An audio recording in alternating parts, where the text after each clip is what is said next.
Hi everyone, welcome to goldfries, and in this video we'll have a look at these RAM kits. Now zoom in. Yes, these are the memory modules from T-Force, also known as Team Group. T-Force is part of Team Group actually. So this is the XCalibur RGB.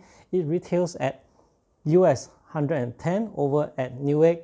You can find it on wherever else, but that's pretty much the price around. So this is a 3600 megahertz kit. Is it a good RAM or is it a bad RAM? Unfortunately, it's something that I can't give a straight answer because there are teething problems with it. Well, let's start with the good part. The good part is the design.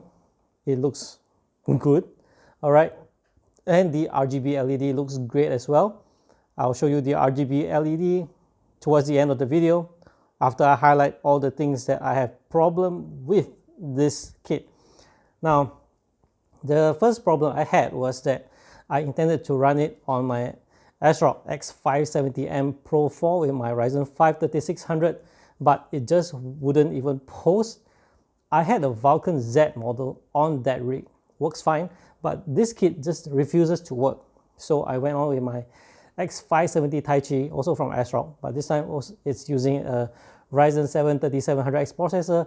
And the only difference between that other board with this one, with the Taichi, is that my Pro 4 is already on the latest EBA update BIOS, while the Taichi is on the an older BIOS, the one before the EBA update, and it works. So I just went with that one. So basically, first issue would be compatibility. Yes.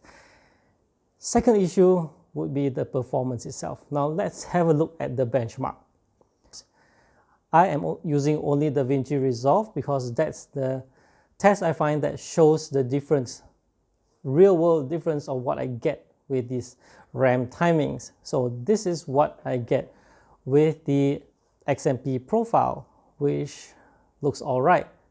And then when I overclock it to 3733 CL16, and that's when I realized the time it takes to get the work done is shaved off by like 1/3. Now that's a lot of difference. It's then that I realized that the XMP profile timing is very loose.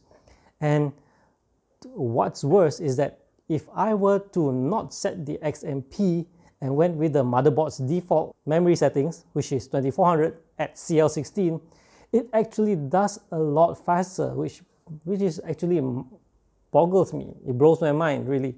So we're looking at the timing is like half a minute behind, around that.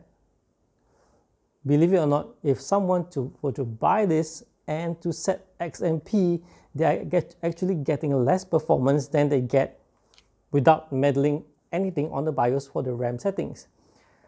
And if they did configure the RAM like what I did to 3733 with all the better timings than what's on the XMP, then again you see a huge gain in performance. So I don't know what you're doing, Team Group. This RAM kit is like hit and miss. The only saving grace for this RAM kit to me is that I managed to get it to 3733 CL16. I couldn't go to 3800. I tried, but 3733 CL16 is doable and it looks stable to me, and that it has a pretty nice looking design and RGB LED. So those are the only redeeming points of this kit. Will I recommend it to anyone? I can't say no directly. So it's not getting a gold or silver badge. It's just barely getting bronze badge.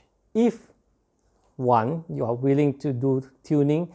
Two, you're willing to accept the fact that there might be compatibility issues, but that's likely going to be resolved with BIOS updates.